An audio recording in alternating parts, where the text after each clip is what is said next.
ਧੰਨ ਵਾਹਿਗੁਰੂ ਸਾਹਿਬ ਜੀਓ।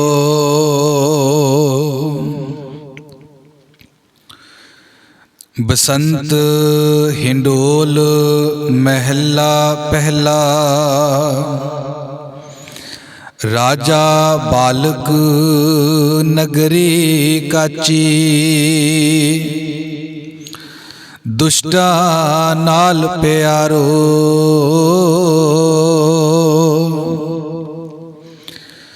ਦੋਏ ਮਾਈ ਦੋਏ ਬਾਪਾ ਪੜੀਐ, ਪੰਡਤ ਕਰੋ ਵਿਚਾਰੋ। स्वामी पंडिता तुम देहो मती, किन बिद पावो प्राणपति। रहाओ भीतर अगन बनासपत मौली, सागर पंडे पाया। चंद सूरज दोए घर ही भीतर, ऐसा ज्ञान ना पाया। राम रवंता जानिए, एक माई भोग करे। ताके लखन जानिए, खिमा धन संग्रह। कहिया सुने ना खाया माने, तिन ही सेती वासा। प्रणवत नानक दासन दासा, खिन तोला खिन मासा।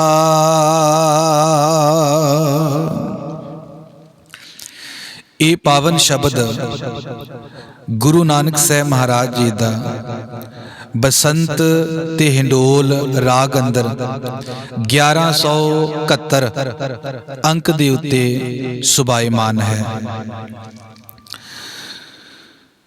बसंत ते हिंडोल मैं भुलदा ना होवां। जिवें असीं कहने आ भी बाणी दे विच 31 राग है, पर जदों कई राग, हुण देखो ये जिहड़ा शब्द आ बसंत ते हिंडोल दो रागां नूं इकट्ठा कर दिता। ते जदों दो राग इकट्ठे हुंदे आ, मिक्स हुंदे आ, उहनूं मिश्रत राग कहिंदे आ। ते हुण बसंत ते हिंडोल मिश्रत राग एक वखरा राग पैदा हो गया। ते ये जिहड़े मिश्रत राग ने वो गिणती विच नहीं आउंदे। हुण देखो कला गौड़ी राग जिहड़ा है वो 9 रूपां विच आया, पर जदों असीं 31 रागां विच रागां दी गिणती करदे आं ते गौड़ी राग नूं एक गिणती वाचक जां एक राग वजों असीं उहनूं जोड़दे आं।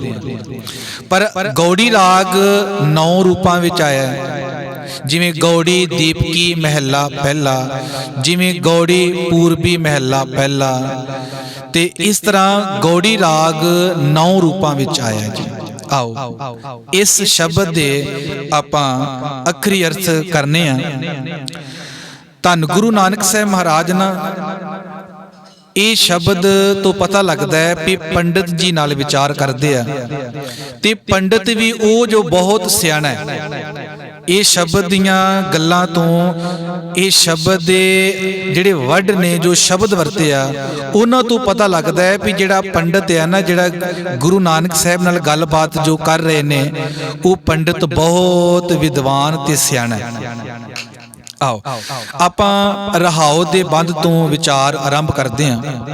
ਤੇ ਰਹਾਉ ਦੇ ਬੰਦ ਵਿੱਚ ਗੁਰੂ ਨਾਨਕ ਸਾਹਿਬ ਕਹਿੰਦੇ ਆ, ਸੁਆਮੀ ਪੰਡਤਾ ਤੁਮ ਦੇਹੋ ਮਤੀ। स्वामी पंडिता, हे पंडित स्वामी तुम देहो मती, तू मत दे। क्योंकि इत्थों दे लोकां दा जिहड़ा स्वामी सी, जिहड़ा मालिक सी ना, वो पंडित ही सी। बाकी तां कोई पैरां तो पैदा होया है, कोई लत्तां तो पैदा होया है, कोई पेट तो पैदा होया है। ते जिहड़ा पंडित है कहंदे भी ਉਹ ਸਿਰ ਤੋਂ ਉਹ ਤੇ ਬ੍ਰਹਮ ਦਾ ਰੂਪ ਆ, ਉਹ ਤੇ ਬ੍ਰਹਮ ਦਾ ਰੂਪ ਆ, ਪਰਮਾਤਮਾ ਦਾ ਰੂਪ ਆ, ਬਾਕੀ ਤੇ ਸ਼ੂਦਰ ਨੇ। ਚਲੋ ਅਸੀਂ ਵੈਸੇ ਉਹ ਕਹਿੰਦੇ ਨੇ ਇਹਦੇ ਵਿੱਚ ਜੇ ਨਾ ਵੀ ਕੀਤੀ ਜਾਵੇ ਤੇ ਕੋਈ ਇਹਦੇ ਵਿੱਚ ਕੋਈ ਹਰਜ ਨਹੀਂ ਆ। ਆਓ ਗੁਰੂ ਨਾਨਕ ਸਾਹਿਬ ਮਹਾਰਾਜ ਕਹਿੰਦੇ ਨੇ, ਸੁਆਮੀ ਪੰਡਤਾ, ਕਿ ਤੂੰ ਮਨੁੱਖਤਾ ਦਾ ਸਵਾਮੀ ਸੀ, ਤੂੰ ਲੋਕਾਂ ਨੂੰ ਗਾਈਡ ਕਰਨਾ ਸੀ, ਤੇਰੇ ਕੋਲ ਵਿਦਿਆ ਸੀ ਤੇ ਤੂੰ ਲੋਕਾਂ ਨੂੰ ਚੰਗੇ ਰਸਤੇ ਤੇ ਸੱਚ ਦੇ ਮਾਰਗ ਤੇ ਸੱਚ ਦਾ ਪਾਂਧੀ ਬਣਾਉਣਾ ਸੀ, ਪਰ ਤੂੰ ਬਣਾਇਆ ਨਹੀਂ। ਪਰ ਤੂੰ ਹੁਣ ਇੱਥੇ ਮਤ ਦੇ ਜਿਹੜੀ ਮੈਂ ਗੱਲ ਕਰਨ ਲੱਗਿਆ ਹੈ, ਸੁਆਮੀ ਪੰਡਤਾ ਤੁਮ ਦੇਹੋ ਮਤੀ, ਕਿਨ ਵਿਦ ਪਾਵੋ ਪ੍ਰਾਨਪਤੀ। ਕਿਸ ਵਿਧੀ ਨਾਲ, ਕਿਸ ਢੰਗ ਤਰੀਕੇ ਦੇ ਨਾਲ ਪਾਵੋ ਦਾ ਤੇ ਪ੍ਰਾਪਤ ਕਰਾਂ, ਤੇ ਪ੍ਰਾਨਪਤੀ ਦਰ ਤੇ ਪ੍ਰਾਣਾ ਦਾ ਪਤੀ ਪ੍ਰਮਾਤਮਾ ਮਾਲਕ, ਕਿ ਮੈਂ ਪ੍ਰਮਾਤਮਾ ਦੀ ਪ੍ਰਾਪਤੀ ਕਿਵੇਂ ਕਰਾਂ। ਕਿ ਲੋਕਾਂ ਦੇ ਸੁਆਮੀ ਪੰਡਤ ਜੀ ਤੂੰ ਇੱਥੇ ਆਪਣਾ ਮਤ ਦੇ, ਮੈਨੂੰ ਮਤ ਦੇ, ਵਿਚਾਰ ਦੇ। ਇੱਥੇ ਇਹ ਆ ਰਹਾਉ ਦਾ ਬੰਦ। ਅੱਜ ਹੁਣ ਆਪਾਂ ਪਹਿਲੀ ਪੰਕਤੀ ਤੋਂ ਵਿਚਾਰ ਸ਼ੁਰੂ ਕਰਦੇ ਹਾਂ। ਹੁਣ ਉਹ ਪੰਡਤ ਨੇ ਇਹ ਗੱਲ ਕਹੀ ਵੀ ਪ੍ਰੋਬਲਮ ਕੀ ਆ, ਪ੍ਰਮਾਤਮਾ ਨੂੰ ਪਾਉਣ ਦੀ ਪ੍ਰੋਬਲਮ ਕੀ ਹੈ। ਗੁਰੂ ਨਾਨਕ ਸਾਹਿਬ ਨਾ ਹੁਣ ਉਹ ਪ੍ਰੋਬਲਮ ਨੂੰ ਦੱਸਦੇ ਆ, ਜੋ ਰੁਕਾਵਟ ਆ, ਜੋ ਮੁਸ਼ਕਲ ਆ, ਉਹਨੂੰ ਬਿਆਨ ਕੀਤਾ ਹੈ ਵੀ ਰੁਕਾਵਟ ਕੀ ਆ। ਹੁਣ ਦੇਖੋ ਗੁਰੂ ਸਾਹਿਬ ਕਹਿੰਦੇ ਆ, ਰਾਜਾ ਬਾਲਕ, ਮਨ ਦਾ ਰਾਜਾ, ਮਨ ਰੂਪੀ ਰਾਜਾ ਇਹ ਬਾਲਕ ਆ। ਬਾਲਕ ਬੁੱਧੀ ਤੋਂ ਭਾਵ ਕੀ ਆ, ਅਣਜਾਣ ਆ। ਸਰੀਰ ਦਾ ਰਾਜਾ ਮਨ, ਬਾਲਕ ਅਣਜਾਣ ਆ। ਰਾਜਾ ਬਾਲਕ ਨਗਰੀ ਕਾਚੀ, ਸਰੀਰ ਨਗਰ ਜਿਹੜਾ ਹੈ ਉਹ ਕੱਚਾ ਹੈ, ਸਰੀਰ ਨਗਰ ਜਿਹੜਾ ਹੈ ਉਹ ਕੱਚਾ ਵਾ। ਇੱਥੇ ਕਿ ਮੈਂ ਬਚਨ ਕਹਿਣਾ ਚਾਹਾਂਗਾ, ਮਨ ਨੂੰ ਬਾਣੀ ਦੇ ਵਿੱਚ ਕਈ ਰੂਪਾਂ 'ਚ ਬਿਆਨ ਕੀਤਾ। ਮਨ ਨੂੰ ਜੋਤ ਸਰੂਪ ਵੀ ਕਿਹਾ, ਮਨ ਖੁਟਹਰ ਕਿਹਾ, ਖੋਤਾ ਵੀ ਕਿਹਾ, ਮਨ ਨੂੰ ਹੀ ਸਾਖਤ ਕਿਹਾ, ਮਨ ਨੂੰ ਹੀ ਗੁਰਮੁਖ ਕਿਹਾ, ਮਨ ਨੂੰ ਹੀ ਗੁਰੂ ਕਿਹਾ ਬਾਣੀ 'ਚ। ਹੁਣ ਦੇਖੋ ਇੱਥੇ ਰਾਜਾ ਬਾਲਕ ਵੀ ਮਨ ਰੂਪੀ ਰਾਜਾ ਬਾਲਕ ਆ, ਤੇ ਇੱਥੇ ਮਨ ਨੂੰ ਰਾਜਾ ਕਿਹਾ, ਪਰ ਉਹ ਬਾਲਕ ਆ। ਬਾਲਕ ਦਾ ਅਰਥ ਅਣਜਾਣ ਆ, ਘੱਟ ਬੁੱਧੀ ਵਾਲਾ। ਬਾਣੀ 'ਚ ਪੰਕਤੀ ਆਈ ਹੈ, ਇਹ ਮਨ ਰਾਜਾ ਲੋਭੀਆ, ਲੁਭ ਤੋਂ ਲੋਭਾਈ। ਇਹ ਮਨ ਰਾਜਾ ਕਿਹਦਾ ਰਾਜਾ ਹੈ ਜੀ? ਸਰੀਰ ਨਗਰ ਦਾ ਰਾਜਾ। ਬਾਣੀ ਵਿੱਚ ਬਚਨ ਆਇਆ ਹੈ, ਕ੍ਰੋਧ ਪ੍ਰਧਾਨ ਮਹਾ ਵੱਡ ਦੁੰਦਰ, ਤਾਹ ਮਨ ਮਾਵਾਸੀ ਰਾਜਾ।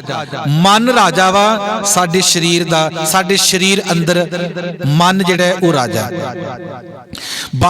ਬਾਣੀ ਵਿੱਚ ਹੀ ਸ਼ਬਦ ਆਇਆ ਹੈ, ਸਾਧ ਸੰਗਤ ਅਰ ਗੁਰ ਕੀ ਕਿਰਪਾ ਤੇ ਪਕੜਿਓ ਗੱਡ ਕੋ ਰਾਜਾ। ਗੁਰੂ ਦੀ ਕਿਰਪਾ ਨਾਲ ਸਰੀਰ ਨਗਰ ਦਾ ਰਾਜਾ ਜਿਹੜਾ ਸੀ ਮਨ, ਉਹਨੂੰ ਪਕੜ ਲਿਆ, ਭਾਵ ਕਾਬੂ ਕਰ ਲਿਆ, ਵਸ ਵਿੱਚ ਕਰ ਲਿਆ। ਆਓ ਜੀ, ਰਾਜਾ ਬਾਲਕ, ਮਨ ਰਾਜਾ ਬਾਲਕ, ਨਗਰੀ ਕਾਚੀ, ਸਰੀਰ ਨਗਰ ਕੱਚਾ। ਇਹ ਸਦਾ ਸਲਾਮਤ ਨਹੀਂ ਆ, ਇਹ ਨਾਸ਼ਵਾਨ ਆ, ਇਹ ਕੱਚਾ ਵਾ, ਅੱਜ ਹੈ ਤੇ ਕੱਲ ਟੁੱਟ ਜਾਣਾ। ਤੇ ਗੁਰੂ ਗ੍ਰੰਥ ਸਾਹਿਬ ਮਹਾਰਾਜ ਕਹਿੰਦੇ ਆ, ਕਹਾਂ ਬਿਸਾਸਾ ਇਸ ਭਾਂਡੇ ਕਾ, ਇਤਨਾ ਕੁ ਲਾਗੇ ਠਨਕਾ। ਇਹ ਇੰਨਾ ਕੱਚਾ ਵਾ ਕਿ ਗੁਰੂ ਕਹਿੰਦੇ ਆ, ਜਲ ਕੀ ਭੀਤ ਪਵਨ ਕਾ ਥੰਬਾ, ਰਖਤ ਬੁੰਦ ਕਾ ਗਾਰਾ। ਜਲ ਕੀ ਭੀਤ ਪਾਣੀ ਦੀ ਕੰਧ ਆ, ਤੇ ਪਵਨ ਕਾ ਥੰਬਾ, ਪਵਨ ਦਾ ਅਰਥ ਹਵਾ, ਹਵਾ ਦਾ, ਸਵਾਸਾਂ ਦਾ ਪਿੱਲਰ ਆ, ਥੰਮ ਆ। ਤੇ ਹਵਾ ਰੂਪੀ ਸਵਾਸਾਂ ਦਾ ਪਿੱਲਰ ਹੋਵੇ ਤੇ ਉਹਦੀ ਬੁਨਿਆਦ ਕਿੰਨੀ ਕੁ ਪੱਕੀ ਹੋ ਸਕਦੀ ਹੈ। ਤੇ ਗੁਰੂ ਗ੍ਰੰਥ ਸਾਹਿਬ ਮਹਾਰਾਜ ਸਹਿਸਕ੍ਰਿਤੀ ਵਿੱਚ ਕਹਿੰਦੇ ਆ ਕਾਚ ਕੋਟੰਗ ਰਚੰਤ ਤੋਯੰਗ। ਤੇ ਧਿਆਨ ਰੱਖਣਾ ਸਾਧ ਸੰਗਤ, ਕਬੀਰ ਸਾਹਿਬ ਕਹਿੰਦੇ ਆ ਕਬੀਰ ਕਾਇਆ ਕਾਚੀ ਕਾਰਵੀ, ਸਰੀਰ ਕੱਚੀ ਕਾਰਵੀ ਹੈ। ਤੇ ਕਾਰਵੀ ਦਾ ਅਰਥ ਹੈ ਮਿੱਟੀ ਦਾ ਭਾਂਡਾ। ਜਿਵੇਂ ਕਰਵਾ ਚੌਥ ਦਾ ਵਰਤ ਰੱਖਿਆ ਜਾਂਦਾ ਹੈ, ਉਹਦੇ ਵਿੱਚ ਉਹ ਕਰਵਾ ਭਾਂਡਾ ਮਿੱਟੀ ਦਾ ਲਿਆ ਜਾਂਦਾ ਹੈ। ਸਰੀਰ ਵੀ ਇੱਕ ਮਿੱਟੀ ਦੇ ਭਾਂਡੇ ਵਰਗਾ ਕੱਚਾ ਹੈ। ਆਓ ਜੀ ਗੁਰੂ ਨਾਨਕ ਸਾਹਿਬ ਜੀ ਦੇ ਵਿਚਾਰ ਉੱਤੇ, ਰਾਜਾ ਬਾਲਕ ਨਗਰੀ ਕਾਚੀ ਦੁਸ਼ਟਾਂ ਨਾਲ ਪਿਆਰੋ। ਕਹਿੰਦੇ ਵੀ ਦੁਸ਼ਟਾਂ ਦੇ ਨਾਲ ਪਿਆਰ ਵਾ। ਦੁਸ਼ਟ ਕੌਣ ਆ? ਜਿਹੜੇ ਸਾਡੇ ਅੰਦਰ ਔਗਣ ਨੇ, ਕਾਮ ਕ੍ਰੋਧ ਲੋਭ ਮੋਹ ਹੰਕਾਰ, ਇਹ ਦੁਸ਼ਟ ਜਾਣਿਆ ਜੀ। ਸਾਡੇ ਸਰੀਰ ਅੰਦਰ ਦੇ ਔਗਣ ਵਿਕਾਰ ਉਹ ਦੁਸ਼ਟ ਜਾਣਿਆ। ਸਾਡੇ ਅੰਦਰ ਦੇ ਗੁਣ ਉਹ ਸੰਤ ਜਾਣਿਆ। ਸ਼ੁਭ ਗੁਣ ਸੰਤ ਜਾਣਿਆ ਤੇ ਔਗਣ ਦੁਸ਼ਟ ਜਾਣਿਆ। ਹੁਣ ਦੇਖੋ ਬਚਨ ਆਉਂਦਾ ਹੈ ਕਿ ਥਿਰ ਘਰ ਬੈਸੋ ਹਰ ਜਨ ਪਿਆਰੇ, ਸਤਿਗੁਰ ਤੁਮਰੇ ਕਾਜ ਸਵਾਰੇ, ਦੁਸ਼ਟ ਦੂਤ ਪਰਮੇਸ਼ਰ ਮਾਰੇ। ਹੁਣ ਉੱਥੇ ਦੁਸ਼ਟ ਦੂਤ ਕਿਹਨਾਂ ਨੂੰ ਕਿਹਾ? ਪੰਜ ਵਿਕਾਰਾਂ ਨੂੰ, ਔਗਣਾਂ ਨੂੰ ਕਿਹਾ।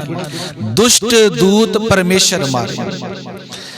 ਗੁਰੂ ਗ੍ਰੰਥ ਸਾਹਿਬ ਮਹਾਰਾਜ ਦੇ ਵਿੱਚ ਨਾ ਦੁਸ਼ਟ ਸ਼ਬਦ ਵਰਤਿਆ ਹੈ ਕਿ ਦੂਜੇ ਭਾਏ ਦੁਸ਼ਟਾਂ ਕਾ ਵਾਸਾ। ਜਦੋਂ ਬੰਦਾ ਦੂਜਾ ਭਾਏ ਦਾ ਅਰਥ ਹੈ ਰੱਬ ਦਾ ਪ੍ਰੇਮ ਛੱਡ ਕੇ ਤੇ ਮਾਇਆ ਨਾਲ ਮੋਹ ਪਾਉਂਦਾ ਹੈ, ਤੇ ਉਹਦੇ ਵਿੱਚ ਦੁਸ਼ਟਾਂ ਦਾ ਵਾਸਾ ਭਾਵ ਔਗਣਾਂ ਦਾ ਨਿਵਾਸ ਹੋ ਜਾਂਦਾ ਹੈ। ਉਦੋਂ ਮਨੁੱਖ ਦੇ ਅੰਦਰ ਔਗਣ ਆਉਂਦੇ ਆ। ਤੇ ਗੁਰੂ ਨਾਨਕ ਸਾਹਿਬ ਮਹਾਰਾਜ ਜੀ ਦਾ ਸ਼ਬਦ ਨੂੰ ਅੱਗੇ ਚੱਲੀਏ, ਦੁਸ਼ਟਾਂ ਨਾਲ ਪਿਆਰੋ। ਪਹਿਲੀ ਪੰਕਤੀ ਹੋ ਗਈ ਜੀ, ਰਾਜਾ ਬਾਲਕ ਨਗਰੀ ਕਾਚੀ ਦੁਸ਼ਟਾਂ ਨਾਲ ਪਿਆਰੋ। ਆਓ ਦੂਜੀ ਪੰਕਤੀ, ਦੋਏ ਮਾਈ ਦੋਏ ਬਾਪਾ ਪੜੀਏ। ਦੋਏ ਮਾਈ ਦਾ ਅਰਥ ਦੋ ਮਾਵਾਂ ਨੇ। ਇਸ ਮਨ ਰਾਜੇ ਦੀਆਂ ਜਿਹੜਾ ਬਾਲਕ ਆ, ਇਹਦੀਆਂ ਦੋ ਮਾਵਾਂ ਨੇ ਜੀ। ਬਾਣੀ ਦੇ ਵਿੱਚ ਮਾਂ ਕਈ ਰੂਪਾਂ ਚ ਆਇਆ। ਮਾਤਾ ਧਰਤ ਮਹਿਤ, ਧਰਤੀ ਨੂੰ ਵੀ ਮਾਂ ਕਿਹਾ। ਤੂੰ ਮੇਰਾ ਪਿਤਾ, ਤੂੰ ਹੈ ਮੇਰਾ ਮਾਤਾ, ਰੱਬ ਨੂੰ ਵੀ ਮਾਂ ਕਿਹਾ ਵਾ। ਤੇ ਧਿਆਨ ਰੱਖਣਾ ਸਾਧ ਸੰਗਤ, ਗੁਰਦੇਵ ਨੇ ਬਾਣੀ ਚ ਕਿਹਾ ਮਾਤਾ ਮਤ ਪਿਤਾ ਸੰਤੋਖ। ਮਾਤਾ ਮਤ, ਜਿਹੜੀ ਮਤ ਹੈ ਉਹ ਸਾਡੇ ਅੰਦਰ ਮਨ ਦੀ ਮਾਂ ਹੈ। ਮਨ ਦੀ ਮਾਂ ਮਤ ਹੈ। ਹੁਣ ਅਗਲੀ ਗੱਲ, ਹੁਣ ਗੁਰੂ ਕਹਿੰਦੇ ਆ ਵੀ ਦੋ ਮਾਵਾਂ ਨੇ। ਦੋਏ ਮਾਈ, ਦੋ ਮਾਵਾਂ ਕਿਵੇਂ ਹੋਈਆਂ? ਮਾਤਾ ਮਤ, ਜਿਹੜੀ ਮਤ ਹੈ ਉਹ ਮਾਂ ਹੈ। ਤੇ ਮਤ ਦੋ ਤਰ੍ਹਾਂ ਦੀ ਹੁੰਦੀ ਆ, ਇੱਕ ਭੈੜੀ ਮਤ ਤੇ ਇੱਕ ਚੰਗੀ ਮਤ। ਜੋ ਭੈੜੀ ਮਤ ਹੈ ਉਹ ਭੈੜੀ ਮਾਂ, ਚੰਗੀ ਮਤ ਉਹ ਚੰਗੀ ਮਾਂ ਵਾ। ਤੇ ਹੁਣ ਭੈੜੀ ਮਤ ਤੇ ਚੰਗੀ ਮਤ ਇਹ ਦੋ ਮਨ ਦੀਆਂ ਮਾਵਾਂ ਨੇ। ਤੇ ਗੁਰੂ ਕਹਿੰਦੇ ਆ ਦੋਏ ਮਾਈ ਦੋਏ ਬਾਪਾ ਪੜੀਏ। ਦੋਏ ਬਾਪਾ, ਦੋ ਬਾਪ ਨੇ, ਦੋ ਹੀ ਪਿਤਾ ਨੇ ਇਹਦੇ। ਹੁਣ ਦੋ ਪਿਤਾ ਕਿਹੜੇ ਆ ਜੀ? ਦੇਖੋ ਪੰਕਤੀ ਪੜ੍ਹੀ ਸੀ, ਮਾਤਾ ਮਤ ਪਿਤਾ ਸੰਤੋਖ। ਸੰਤੋਖ ਜਿਹੜਾ ਉਹ ਸਾਡੇ ਮਨ ਦਾ ਪਿਤਾ ਹੈ। ਸੰਤੋਖ ਮਨ ਦਾ ਪਿਤਾ ਹੈ। ਤੇ ਸੰਤੋਖ ਕੀ ਆ? ਭਾਵ ਸੰਤੋਖੀ ਬਿਰਤੀ, ਤ੍ਰਿਪਤ ਵਾਲੀ ਬਿਰਤੀ, ਰੱਜਿਆ ਹੋਇਆ ਬੰਦਾ। ਕੋਈ ਭੁੱਖ ਨਹੀਂ, ਕੋਈ ਵਾਸ਼ਨਾ ਨਹੀਂ, ਕੋਈ ਲਾਲਚ ਨਹੀਂ, ਕੋਈ ਤਮਾ ਨਹੀਂ। ਹੁਣ ਦੇਖੋ ਜਿਹੜੀ ਰੱਜੀ ਹੋਈ ਬਿਰਤੀ ਆ ਨਾ, ਜੋ ਰੱਜਿਆ ਹੋਇਆ ਸੁਭਾਅ ਆ ਨਾ, ਸੰਤੋਖੀ ਸੁਭਾਅ ਜਿਹੜਾ ਹੈ, ਸੰਤੋਖੀ ਸੋਚ ਜਿਹੜੀ ਆ, ਸੰਤੁਸ਼ਟ ਬੰਦਾ ਜਿਹੜਾ ਹੈ, ਸੰਤੁਸ਼ਟ ਸੁਭਾਅ ਸਾਡੇ ਮਨ ਦਾ ਪਿਤਾ ਹੈ। ਤੇ ਜੇ ਸੰਤੁਸ਼ਟ ਸੁਭਾਅ, ਸੰਤੁਸ਼ਟ ਬੁੱਧੀ ਉਹ ਸਾਡੇ ਮਨ ਦਾ ਪਿਤਾ ਹੈ, ਤੇ ਜਿਹੜੀ ਜਿਹੜੀ ਭੁੱਖੀ ਬੁੱਧ ਹੈ, ਜੋ ਵਾਸ਼ਨਾਵਾਂ ਨੇ ਜਾਂ ਜਿਹੜੀ ਰੱਜੀ ਹੋਈ ਬਿਰਤੀ ਨਹੀਂ ਆ, ਭੁੱਖ ਵਾਲੀ ਬਿਰਤੀ, ਤ੍ਰਿਸ਼ਨਾਲੂ ਬਿਰਤੀ, ਉਹ ਦੂਜਾ ਪਿਓ ਸਾਡੇ ਮਨ ਦਾ ਹੈ।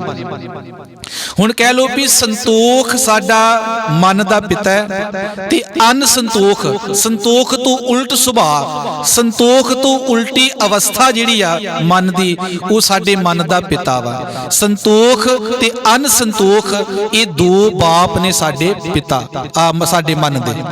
ਇਹ ਦੋ ਬਾਪ ਨੇ ਸਾਡੇ ਮਨ ਦੇ। ਹੁਣ ਦੇਖੋ, ਦੋ ਮਾਵਾਂ ਨੇ, ਦੋ ਹੀ ਪਿਤਾ ਨੇ। ਇੱਕ ਗੱਲ ਇੱਥੇ ਕਹਿ ਦਿਆਂ, ਸਾਡੇ ਮਾਂ ਦੀ ਕੁੱਖ ਵਿੱਚੋਂ ਜਨਮ ਹੋਣ ਤੋਂ ਬਾਅਦ ਸਾਡੇ ਮਨ ਦਾ ਜਨਮ ਬਾਅਦ ਵਿੱਚ ਹੋਇਆ। ਇਸ ਸ਼ਬਦ ਤੋਂ, ਇਹਨਾਂ ਬਚਨਾਂ ਤੋਂ ਮੈਂ ਇਹ ਗੱਲ ਕਹਿਣਾ ਹੈ ਵੀ ਸਾਡੇ ਮਨ ਦਾ ਜਨਮ ਸਾਡੇ ਸਰੀਰ ਤੋਂ ਬਾਅਦ ਹੋਇਆ ਹੈ, ਕਿਉਂਕਿ ਸਾਡੇ ਸਰੀਰ ਤੋਂ ਬਾਅਦ ਸੰਤੋਖ ਦਾ ਜਨਮ ਹੋਇਆ। ਸੰਤੋਖ ਤੇ ਅਨਸੰਤੋਖ ਇਹ ਪਿਤਾ ਨੇ, ਦੋ ਪਿਤਾ ਨੇ ਸਾਡੇ ਮਨ ਦੇ। ਤੇ ਮਤ ਜਿਹੜੀ ਆ, ਭੈੜੀ ਮਤ ਤੇ ਚੰਗੀ ਮਤ, ਇਹ ਦੋ ਮਾਵਾਂ ਨੇ ਸਾਡੇ ਮਨ ਦੀਆਂ। ਤੇ ਦੋ ਮਾਵਾਂ ਤੇ ਦੋ ਪਿਤਾ ਇਹ ਸਾਡੇ ਸਰੀਰ ਦੇ ਜਨਮ ਤੋਂ ਬਾਅਦ ਪੈਦਾ ਹੋਏ ਆ, ਤੇ ਇਹਨਾਂ ਤੋਂ ਬਾਅਦ ਸਾਡਾ ਮਨ ਪੈਦਾ ਹੋਇਆ। ਹੁਣ ਇਸ ਲਈ ਸਾਡੇ ਮਨ ਦਾ ਜਨਮ ਸਾਡੇ ਸਰੀਰਕ ਜਨਮ ਤੋਂ ਬਾਅਦ ਹੋਇਆ। ਅਗਲੀ ਗੱਲ, ਲੋਕ ਕਹਿੰਦੇ ਆ ਵੀ ਇਹ ਮਨ ਕਈ ਜਨਮਾਂ ਦਾ ਭਟਕਦਾ ਹੈ। ਨਹੀਂ, ਮਨ ਕਈ ਜਨਮਾਂ ਦਾ ਨਹੀਂ ਭਟਕਦਾ, ਜਨਮ ਮਰਨ ਇੱਥੇ ਖਤਮ ਹੋ ਜਾਂਦਾ। ਜਦੋਂ ਗੁਰੂ ਨਾਨਕ ਸਾਹਿਬ ਕਹਿੰਦੇ ਵੀ ਮਨ ਦਾ ਜਨਮ ਤੇ ਮਾਂ ਪਿਓ ਤੋਂ ਬਾਅਦ ਪੈਦਾ ਹੋਇਆ, ਇਹਦੇ ਵੀ ਮਾਂ ਪਿਓ ਨੇ। ਤੇ ਧਿਆਨ ਰੱਖਣਾ, ਕਈ ਬਾਣੀ ਵਿੱਚ ਐਸੇ ਬਚਨ ਆਉਂਦੇ ਆ, ਜਨਮ ਜਨਮ ਕੀ ਇਸ ਮਨ ਕੋ ਮਲ ਲਾਗੀ ਕਾਲਾ ਹੋ ਵਾਸ਼ਾ, ਵੀ ਕਈ ਜਨਮਾਂ ਦਾ ਮਨ ਹੈ ਜੀ, ਕਈ ਜਨਮ ਭਟਕਦਾ ਰਿਹਾ ਹੈ, ਕਈ ਜਨਮ ਪਏ ਕੀਟ ਪਤੰਗਾ, ਕਈ ਜਨਮ ਗਜਮੀਨ ਕੁਰੰਗਾ, ਕਈ ਜਨਮ ਕੀੜਿਆਂ ਪਤੰਗਿਆਂ ਦਾ ਚੋਲਾ, ਕਈ ਹਾਥੀ ਜਨਮ, ਕਈ ਜਨਮ ਹਾਥੀ ਜੂਨਾਂ ਦੇ ਵਿੱਚ ਵੀ ਭੋਗ ਕੇ ਆਇਆ, ਜਾਨਵਰਾਂ ਪਸ਼ੂ ਪੰਛੀਆਂ ਦੇ ਵਿੱਚ ਨਹੀਂ। ਇਹ ਮਨ ਕਈ ਜਨਮਾਂ ਤੋਂ ਬਾਅਦ ਆ ਜਨਮ ਨਹੀਂ ਧਾਰਨ ਕੀਤਾ। ਇਸ ਮਨ ਦਾ ਜਨਮ ਸਾਡੇ ਸਰੀਰ ਦੇ ਜਨਮ ਤੋਂ ਬਾਅਦ ਹੀ ਹੋਇਆ ਵਾ। ਇਹ ਕਈ ਸਾਡੇ ਸਰੀਰ ਤੋਂ ਪਹਿਲਾਂ ਮਨ ਨਹੀਂ ਸੀ ਹੈਗਾ, ਇਹ ਮਨ ਸਾਡੇ ਸਰੀਰ ਤੋਂ ਪਹਿਲਾਂ ਨਹੀਂ ਸੀ ਹੈਗਾ। ਜੇ ਹੁੰਦਾ ਤੇ ਉਹਦੀਆਂ ਗੱਲਾਂ, ਉਹਦੀਆਂ ਯਾਦਾਂ, ਉਹਦੇ ਵਿਚਾਰ, ਉਹਦੀ ਸੋਚ, ਉਹਦੀ ਬੁੱਧੀ ਵੀ ਇੱਥੇ ਨਾਲ ਹੀ ਲੈ ਕੇ ਆਉਂਦਾ, ਪਰ ਸਾਨੂੰ ਪਤਾ ਹੀ ਨਹੀਂ ਹੈ। ਸਾਨੂੰ ਆਪਣੇ ਜਨਮ ਤੋਂ ਬਾਅਦ ਦੀਆਂ ਗੱਲਾਂ ਦਾ ਚੇਤੇ ਜਾਂ ਪਤਾ ਆ, ਸਾਡੇ ਜਨਮ ਤੋਂ ਪਹਿਲਾਂ ਸਾਨੂੰ ਇਸੇ ਕਰਕੇ ਪਤਾ ਨਹੀਂ, ਕਿਉਂਕਿ ਸਾਡਾ ਮਨ ਪਹਿਲਾਂ ਹੈ ਹੀ ਨਹੀਂ ਸੀ। ਇਸ ਲਈ ਆਓ ਆਪਾਂ ਸ਼ਬਦ ਦੇ ਉੱਤੇ ਫਿਰ ਵਿਚਾਰ ਅੱਗੇ ਤੋਰੀਏ।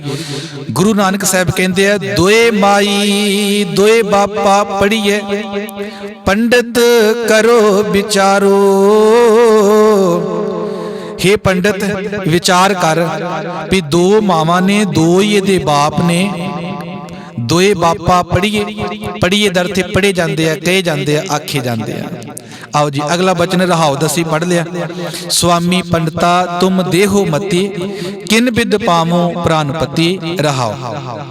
अगला बचन, भीतर अगन बनास पत मौली। भीतर अगन भी मनुख दे अंदर अगन है, विकारां दी अगन। ਜਦੋਂ ਅਸੀਂ ਬਚਨ ਪੜ੍ਹਦੇ ਹਾਂ, ਜੀੜਾ ਅਗਨ ਬਰਾਬਰ ਤਪੈ, ਭੀਤਰ ਵਗੇ ਕਾਤੀ, ਪ੍ਰਣਵਤ ਨਾਨਕ ਹੁਕਮ ਪਛਾਣੇ, ਸੁਖ ਹੋਵੇ ਦਿਨ ਰਾਤੀ। ਇਹਦਾ ਵੀ ਅੰਦਰ ਵਿਕਾਰਾਂ ਦੀ ਅੱਗ ਹੈ, ਇਹਦਾ ਇੱਕ ਵੱਖਰਾ ਟੌਪਿਕ, ਉਹ ਆਪਾਂ ਉਹਦੇ 'ਚ ਵਿਚਾਰ ਕੀਤੀ ਹੈ। ਉਹ ਆਪਾਂ ਸਾਰੀ ਜਿਹੜੀ ਅਗਨ ਹੈ, ਕਿਹਨੂੰ ਅਗਨ ਕਿਹਾ, ਉਹ ਵੱਖਰੇ ਟੌਪਿਕ ਤੇ ਵਿਚਾਰ ਕਰਾਂਗੇ। ਆਪਾਂ ਇੱਥੇ ਜ਼ਿਆਦਾ ਨਾ ਸਮਾਂ ਨਾ ਦਈਏ, ਕਿਉਂਕਿ ਵੀਡੀਓ ਲੰਮੀ ਨਾ ਹੋ ਜਾਏ। ਆਪਾਂ ਸ਼ਬਦ ਨੂੰ ਛੇਤੀ ਸਮਾਪਤ ਕਰੀਏ। ਭੀਤਰ ਅਗਨ ਬਨਾਸਪਤ ਮੌਲੀ। ਬਨਾਸਪਤ ਦਾ ਅਰਥ ਆ ਪੇੜ ਪੌਦੇ, ਬਨਾਸਪਤੀ ਭਾਵ ਜਿੰਨੇ ਵੀ ਪੌਦੇ ਆ। ਮੌਲੀ ਦਾ ਅਰਥ ਖਿੜੀ ਹੋਈ। ਗੁਰੂ ਕਹਿੰਦੇ ਆ ਵੀ ਜਿਵੇਂ ਹਰੀ ਭਰੀ ਬਨਾਸਪਤੀ ਖਿੜੀ ਹੋਈ ਆ, ਪਰ ਉਹਦੀ ਲੱਕੜ ਦੇ ਵਿੱਚ ਅੱਗ ਗੁਪਤ ਤੌਰ ਤੇ ਮੌਜੂਦ ਆ। ਇਸੇ ਤਰ੍ਹਾਂ ਕਈ ਬੰਦੇ ਸਾਨੂੰ ਹਰੇ ਭਰੇ ਲੱਗਦੇ ਆ, ਉੱਪਰੋਂ ਖੁਸ਼ ਲੱਗਦੇ ਆ, ਬੜੇ ਖੁਸ਼ੀ ਦੀਆਂ ਗੱਲਾਂ ਵੀ ਕਰਦੇ ਆ, ਪਰ ਅੰਦਰ ਵਿਕਾਰਾਂ ਦੀ ਅੱਗ ਉਹਨਾਂ ਦੇ ਅੰਦਰ ਮੌਜੂਦ ਵਾ। ਬਾਹਰੋਂ ਲੱਗਦੇ ਆ ਵੀ ਬੜੇ ਸੱਤਵਾਦੀ ਆ, ਬੜੇ ਗੁਰਮੁਖ ਆ, ਬੜੇ ਧਾਰਮਿਕ ਆ, ਬਹੁਤ ਸੋਹਣੇ ਲੱਗਦੇ ਆ ਧਾਰਮਿਕ ਲਿਬਾਸ ਵਿੱਚ, ਪਰ ਉਹਨਾਂ ਦੇ ਅੰਦਰ ਵੀ ਵਿਕਾਰਾਂ ਦੀ ਅੱਗ ਬਰਕਰਾਰ ਆ। ਭੀਤਰ ਅਗਨ ਬਨਾਸਪਤ ਮੌਲੀ ਤੇ ਸਾਗਰ ਪੰਡੇ ਪਾਇਆ। ਉਹਨਾਂ ਦੇ ਅੰਦਰ ਵਿਕਾਰਾਂ ਦੀ ਵਾਸ਼ਨਾ ਦੀ ਅੱਗ ਤਾਂ ਇੰਨੀ ਮੌਜੂਦ ਵਾ ਵੀ ਜਿਵੇਂ ਇੱਕ ਪੰਡੇ ਵਿੱਚ, ਭਾਂਡੇ 'ਚ, ਮਨ ਰੂਪੀ ਭਾਂਡੇ ਵਿੱਚ ਜਿਵੇਂ ਸਾਗਰ ਹੀ ਪਾ ਲਿਆ ਹੋਵੇ। ਮਨ ਰੂਪੀ ਭਾਂਡੇ ਵਿੱਚ, ਮਨ ਰੂਪੀ ਪੰਡ ਵਿੱਚ ਇੰਨੀਆਂ ਖਾਹਿਸ਼ਾਂ ਨੇ ਵੀ ਜਿਵੇਂ ਸਾਗਰ ਚੱਲਦਾ ਹੋਵੇ, ਸਮੁੰਦਰ ਵਹਿੰਦਾ ਹੋਵੇ। ਸਮੁੰਦਰ ਜਿੰਨੀ ਜਾਂ ਸਮੁੰਦਰ ਜਿੰਨੀਆਂ ਖਾਹਿਸ਼ਾਂ ਬੰਦੇ ਨੇ ਅੰਦਰ ਪਾਈਆਂ ਹੋਈਆਂ। ਸਾਗਰ ਪੰਡੇ ਪਾਇਆ ਵੀ ਇੰਨੀ ਵਾਸ਼ਨਾ ਹੋਵੇ ਤੇ ਇਹ ਪੰਡਿਤ ਸੁਆਮੀ ਰੱਬ ਕਿਵੇਂ ਮਿਲੇਗਾ? ਤੂੰ ਦੱਸ ਵੀ ਜਿੱਥੇ ਬੰਦੇ ਨੇ ਵਾਸ਼ਨਾਵਾਂ ਦਾ ਸਮੁੰਦਰ ਹੀ ਆਪਣੇ ਦਿਮਾਗ ਖੋਪੜੀ 'ਚ ਪਾਇਆ ਹੋਵੇ ਤੇ ਰੱਬ ਉੱਥੇ ਕਿਵੇਂ ਪਾ ਸਕਦਾ ਬੰਦਾ? ਸਾਗਰ ਪੰਡੇ ਪਾਇਆ। ਅਗਲਾ ਬਚਨ ਜੀ, ਚੰਦ ਸੂਰਜ ਦੋਏ ਘਰ ਹੀ ਭੀਤਰ। ਵੈਸੇ ਚੰਦ ਜਿਹੜਾ ਸ਼ਬਦ ਹੈ ਨਾ, ਉਹ ਸ਼ੀਤਲਤਾ ਦਾ ਪ੍ਰਤੀਕ ਵੀ ਬਾਣੀ 'ਚ ਆਇਆ। ਚੰਦ ਸ਼ਬਦ ਵਿਕਾਰਾਂ ਦਾ, ਹਨੇਰੇ ਦਾ ਪ੍ਰਤੀਕ ਵੀ ਆਇਆ।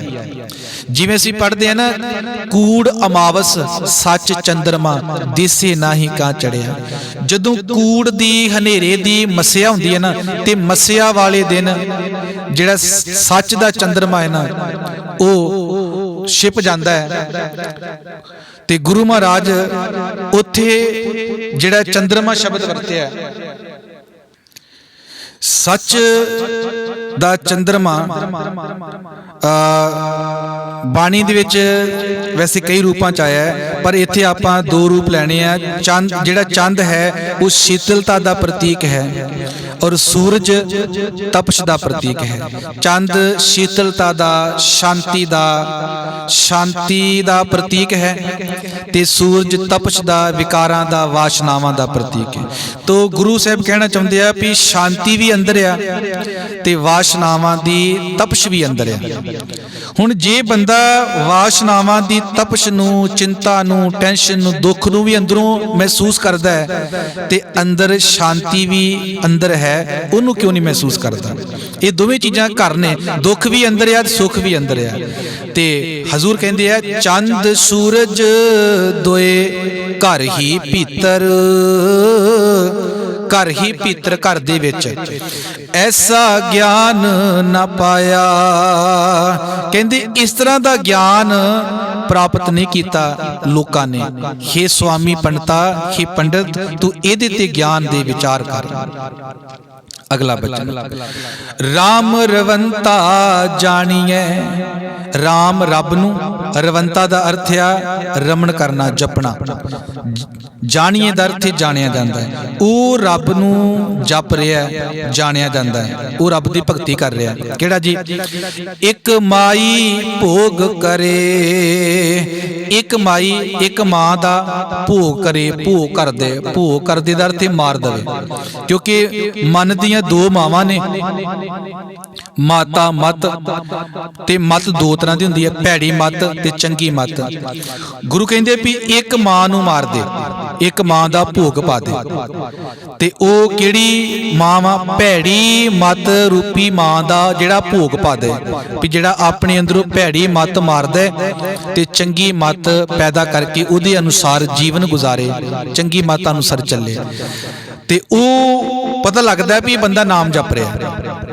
ਰਾਮ ਰਵੰਤਾ ਜਾਣੀਐ, ਇੱਕ ਮਾਏ ਭੋਗ ਕਰੇ, ਤਾਂ ਕਿ ਲਖਣ ਜਾਣੀਐ। ਤਾਂ ਕਿ ਉਸ ਦੇ ਲੱਖਣ ਜਾਣੀਏ, ਲੱਖਣ ਜਾਣੇ ਜਾਂਦੇ ਆ ਵੀ ਉਹਦਾ ਇਹ ਲੱਛਣ ਆ ਨਾਮ ਜਪਣ ਵਾਲੇ ਦਾ, ਵੀ ਇੱਕ ਤੇ ਉਹ ਭੈੜੀ ਮੱਤ ਰੂਪੀ ਮਾਂ ਨੂੰ ਮਾਰ ਦਿੰਦਾ ਤਾਂ ਕਿ ਲੱਖਣ ਜਾਣੀਏ। ਦੂਜੀ ਗੱਲ ਕਿ ਖਿਮਾ ਧਨ ਸੰਗਰੇ, ਉਹ ਖਿਮਾ ਰੂਪੀ ਧਨ ਨੂੰ ਸੰਗ੍ਰਹਿਣ ਕਰਦਾ ਹੈ, ਭਾਵ ਇਕੱਠਾ। ਸੰਗ੍ਰਹਿ ਦਾ ਅਰਥ ਇਕੱਠਾ ਕਰਨਾ। ਹੁਣ ਦੇਖੋ ਖਿਮਾ ਨੂੰ ਵੀ ਇੱਥੇ ਧਨ ਕਿਹਾ ਵੀ ਖਿਮਾ ਰੂਪੀ ਧਨ ਨੂੰ ਇਕੱਠਾ ਕਰਦਾ ਹੈ, ਤੋਂ ਭਾਵ ਕੀ ਆ ਵੀ ਉਹ ਖਿਮਾ ਕਰ ਦਿੰਦਾ ਹੈ। ਤੇ ਦੂਜੀ ਗੱਲ ਵੀ ਭੈੜੀ ਮੱਤ ਰੂਪੀ ਮਾਂ ਨੂੰ ਮਾਰ ਦਿੰਦਾ ਹੈ, ਉਹ ਆਪਣੇ ਅੰਦਰ ਖਿਮਾ ਦਾ ਗੁਣ ਰੱਖਦਾ ਹੈ। ਇਹ ਲੱਛਣ ਆ ਨਾਮ ਜਪਣ ਦੇ। ਫਿਰ ਪੰਕਤੀਆਂ ਪੜ੍ਹੀਏ। ਰਾਮ ਰਵੰਤਾ ਜਾਣੀਏ ਇੱਕ ਮਾਈ ਭੋਗ ਕਰੇ, ਤਾਂ ਕਿ ਲਖਣ ਜਾਣੀਏ ਖਿਮਾ ਧਨ ਸੰਗ੍ਰਹਿ। ਬਾਣੀ ਦੇ ਵਿੱਚ ਖਿਮਾ ਦੀ ਬੜੀ ਮਹਾਨਤਾ ਆਈ ਹੈ। ਗੁਰੂ ਗ੍ਰੰਥ ਸਾਹਿਬ ਮਹਾਰਾਜ ਕਹਿੰਦੇ ਆ ਖਿਮਾ ਵਿਹੂਣੇ ਖੱਪ ਗਏ ਖੂਹਣ ਲੱਖ ਅਸੰਖ। ਤੇ ਬਾਬਾ ਕਬੀਰ ਸਾਹਿਬ ਨੇ ਇਹ ਬਚਨ ਕਿਹਾ ਹੈ, ਕਬੀਰ ਜਹਾਂ ਗਿਆਨ ਤਹਾਂ ਧਰਮ ਹੈ, ਜਹਾਂ ਝੂਠ ਤਹਾਂ ਪਾਪ, ਜਹਾਂ ਲੋਭ ਤਹਾਂ ਕਾਲ ਹੈ, ਜਹਾਂ ਖਿਮਾ ਤਹਾਂ ਆਪ। ਜਿੱਥੇ ਖਿਮਾ ਦਾ ਗੁਣ ਹੈ ਉੱਥੇ ਰੱਬ ਆਪ ਹੈ। ਇਹ ਬਾਣੀ ਦਾ ਬਚਨ ਹੈ ਭਗਤ ਕਬੀਰ ਸਾਹਿਬ ਜੀ ਦਾ। ਆਓ ਜੀ ਅੱਗੇ ਚਲੀਏ। ਕਹਿਆ ਸੁਣੇ ਨਾ ਖਾਇਆ ਮਾਨੈ। ਕਹਿੰਦੇ ਵੀ ਜਿਹੜੇ ਅੰਦਰ ਦੇ ਵਿਕਾਰ ਨੇ ਨਾ ਤੇ ਉਹ ਸੁਣਦੇ ਨੇ, ਨਾ ਹੀ ਸਾਡੀ ਗੱਲ ਮੰਨਦੇ ਆ। ਸੁਣਦੇ ਵੀ ਨਹੀਂ ਤੇ ਜੇ ਸੁਣੀ ਨਹੀਂ ਤੇ ਉਹਨਾਂ ਨੇ ਮੰਨਣਾ ਕਿੱਥੋਂ। ਜਿਹੜੇ ਪੰਜ ਵਿਕਾਰ ਕਹਿਆ ਸੁਣੇ ਨਾ ਖਾਇਆ ਮਾਨੈ, ਤਿੰਨ ਹੀ ਸੇਤੀ ਵਾਸਾ। ਉਹਦੇ ਨਾਲ ਤਿੰਨ ਹੀ ਸੇਤੀ, ਉਹਨਾਂ ਦੇ ਨਾਲ, ਸੇਤੀ ਦਾ ਅਰਥ ਨਾਲ, ਵਾਸਾ ਦਾ ਅਰਥ ਮਨ ਦਾ ਵਾਸਾ ਆ। ਮਨ ਰਾਜੇ ਦਾ ਜਿਹੜਾ ਬਾਲਕ ਸੁਭਾਅ ਉਹਦਾ ਦੁਸ਼ਟਾਂ ਦੇ ਨਾਲ, ਜਿਹੜੇ ਦੁਸ਼ਟ ਨਾ ਸੁਣਦੇ ਆ ਤੇ ਨਾ ਮੰਨਦੇ ਆ, ਉਹਨਾਂ ਨਾਲ ਵਸੇਬਾ ਕਰੀ ਬੈਠਾ, ਉਹਨਾਂ ਨਾਲ ਵਸਦਾ। ਤਿੰਨ ਹੀ ਸੇਤੀ ਵਾਸਾ। ਤੇ ਉੱਥੇ ਭਲਾ ਰੱਬ ਕਿਵੇਂ ਪਾਇਆ ਜਾਵੇਗਾ। ਦੁਸ਼ਟਾਂ ਦੇ ਨਾਲ ਮੋਹ ਪਿਆਰ ਵਾ, ਮਨ ਜਿਹੜਾ ਰਾਜਾ ਵਾ। ਤੇ ਧਿਆਨ ਰੱਖਣਾ, ਮਨ ਰੂਪੀ ਸਰੀਰ ਦਾ ਰਾਜਾ ਆ, ਪਾਉਣਾ ਸੀ ਰੱਬ, ਪਰ ਗੱਲ ਉਲਟ ਹੋ ਗਈ। ਹੁਣ ਕਿਵੇਂ ਕੀਤਾ ਜਾਏ। ਅਗਲਾ ਬਚਨ। ਪ੍ਰਣਵਤ ਨਾਨਕ ਦਾਸਨ ਦਾਸਾ। ਪ੍ਰਣਵਤ ਦਾ ਅਰਥ ਬੇਨਤੀ ਕਰਦਾ ਹੈ, ਮੈਂ ਨਾਨਕ ਦਾਸਾਂ ਦਾ ਦਾਸ ਹਾਂ। ਖਿਨ ਤੋਲਾ ਖਿਨ ਮਾਸਾ। ਪੁਰਾਣੀ ਸ਼ਾਇਦ ਇਹ ਅਖਾਣ ਸੀ ਵੀ ਆਹ ਤੇ ਬੰਦੇ ਦਾ ਸੁਭਾਅ ਆ ਵੀ ਖਿਨ ਤੋਲਾ ਤੇ ਖਿਨ ਮਾਸਾ। ਬਾਣੀ 'ਚ ਇੱਕ ਪੰਕਤੀ ਆਈ ਹੈ, ਕਬਹੂ ਜੀੜਾ ਊਬ ਚੜਤ ਹੈ, ਕਬਹੂ ਜਾਏ ਪਿਆਲੇ। ਵੀ ਕਿਤੇ ਦਾ ਬੰਦਾ ਸੁਭਾਅ ਕਰਕੇ ਸੱਤਵਾਦੀ ਸੱਚ ਦੀਆਂ ਗੱਲਾਂ ਕਰਦਾ, ਤੇ ਕਿਤੇ ਬਿਲਕੁਲ ਘਟੀਆ ਗੱਲਾਂ ਕਰਦਾ, ਬਿਲਕੁਲ ਥੱਲੇ ਡਿੱਗ ਜਾਂਦਾ। ਅਸੀਂ ਕਹਿੰਦੇ ਯਾਰ ਤੂੰ ਇੰਨਾ ਹੀ ਡਿੱਗ ਗਿਆ, ਇੰਨਾ ਗਰਕ ਗਿਆ, ਤੂੰ ਇਹੋ ਜਿਹੀਆਂ ਗੱਲਾਂ ਕਰਦਾ, ਇੰਨੀ ਘਟੀਆ ਗੱਲਾਂ ਕਰਦਾ, ਇੰਨੇ ਨੀਵੇਂ ਪੱਧਰ ਦੀਆਂ ਗੱਲਾਂ ਕਰਦਾ, ਇੰਨਾ ਨੀਵਾਂ ਸੋਚਦਾ ਤੂੰ। ਵੀ ਉਹ ਬੰਦਾ ਇੰਨਾ ਨੀਵਾਂ ਗਿਰ ਜਾਂਦਾ। ਤੇ ਕਈ ਵਾਰ ਉਹੀ ਬੰਦਾ ਉੱਚੀਆਂ ਸੱਤਵਾਦੀ ਆਚਾਰ ਰੱਬ ਜਿੰਨੀਆਂ ਉੱਚੀਆਂ ਗੱਲਾਂ ਕਰਦਾ। ਅਸੀਂ ਕਹਿੰਦੇ ਯਾਰ ਤੇਰੇ ਤੇ ਵਿਚਾਰ ਬੜੇ ਉੱਚੇ ਆ। ਹੁਣ ਇਹ ਮਨ ਦਾ ਸੁਭਾਅ ਤਾਂ ਬਣਿਆ ਕਿਉਂਕਿ ਇਹ ਔਗਣਾਂ ਦੇ ਵਸ ਪੈ ਗਿਆ। ਇਹ ਬਾਲਕ ਆ, ਭਾਵ ਬੱਚਾ ਸੁਭਾਅ। ਬੱਚੇ ਕੋਲ ਉੱਚੀਆਂ ਗੱਲਾਂ ਕਰਾ ਦਿਓ, ਬੱਚੇ ਕੋਲ ਨੀਵੀਆਂ ਗੱਲਾਂ ਕਰਾ ਦਿਓ, ਉਹਨੂੰ ਉਹ ਗੱਲਾਂ ਤੇ ਕਰ ਦੇਗਾ ਬੱਚਾ, ਪਰ ਉਹਨੂੰ ਅੰਦਰੋਂ ਨਹੀਂ ਪਤਾ ਹੁੰਦਾ ਵੀ ਆਹ ਗੱਲ ਇੰਨੀ ਘਟੀਆ ਤੇ ਆਹ ਗੱਲ ਇੰਨੀ ਉੱਚੀ ਆ। ਤੇ ਆਖਰੀ ਪੰਕਤੀਆਂ ਨੇ, ਪ੍ਰਣਵਤ ਨਾਨਕ ਦਾਸਨ ਦਾਸਾ ਖਿਨ ਤੋਲਾ ਤੇ ਖਿਨ ਮਾਸਾ। ਕਿਤੇ ਮਨ ਖਿਨ ਵਿੱਚ ਤੋਲਾ ਬਣ ਜਾਂਦਾ ਹੈ, ਕਿਤੇ ਮਨ ਖਿਨ ਵਿੱਚ ਹੀ ਮਾਸਾ ਬਣ ਜਾਂਦਾ ਹੈ, ਕਿਤੇ ਇੱਕ ਖਿਨ ਦੇ ਵਿੱਚ ਹੀ ਘਟੀਆ ਬਣ ਜਾਂਦਾ ਹੈ, ਇੱਕ ਖਿਨ ਦੇ ਵਿੱਚ ਹੀ ਬੜਾ ਸੱਤਵਾਦੀ ਬਣ ਜਾਂਦਾ ਹੈ। ਸੋ ਇਹ ਸ਼ਬਦ ਸੰਪੂਰਨ ਹੋਇਆ। ਇਹ ਸ਼ਬਦ ਨੂੰ ਜਿਹੜਾ ਵੀ ਕੋਈ ਸਤਸੰਗੀ ਸੁਣੇਗਾ, ਜਿੱਥੇ ਵੀ ਕੋਈ ਗਲਤੀ ਲੱਗੇ ਤੇ ਆਪ ਜੀ ਨੇ ਉਹ ਗਲਤੀ ਮੈਨੂੰ ਦੱਸਣੀ ਆ, ਮੈਂ ਉਸ ਗਲਤੀ ਨੂੰ ਸੁਧਾਰ ਦਿਆਂਗਾ। ਤੇ ਤੁਹਾਡੇ ਸੁਝਾਅ ਦੀ ਉਡੀਕ ਵਿੱਚ ਮੈਂ ਜ਼ਰੂਰ ਆਸ ਕਰਾਂਗਾ ਵੀ ਤੁਸੀਂ ਇਹ ਸ਼ਬਦ ਦੇ ਅਰਥ ਨੂੰ ਸੁਣਨਾ ਔਰ ਮੈਨੂੰ ਸੁਝਾਅ ਜ਼ਰੂਰ ਦੇਣਾ। ਸਭ ਨੂੰ ਗੁਰੂ ਫਤਿਹ। ਵਾਹਿਗੁਰੂ ਜੀ ਕਾ ਖਾਲਸਾ, ਵਾਹਿਗੁਰੂ ਜੀ ਕੀ ਫਤਿਹ।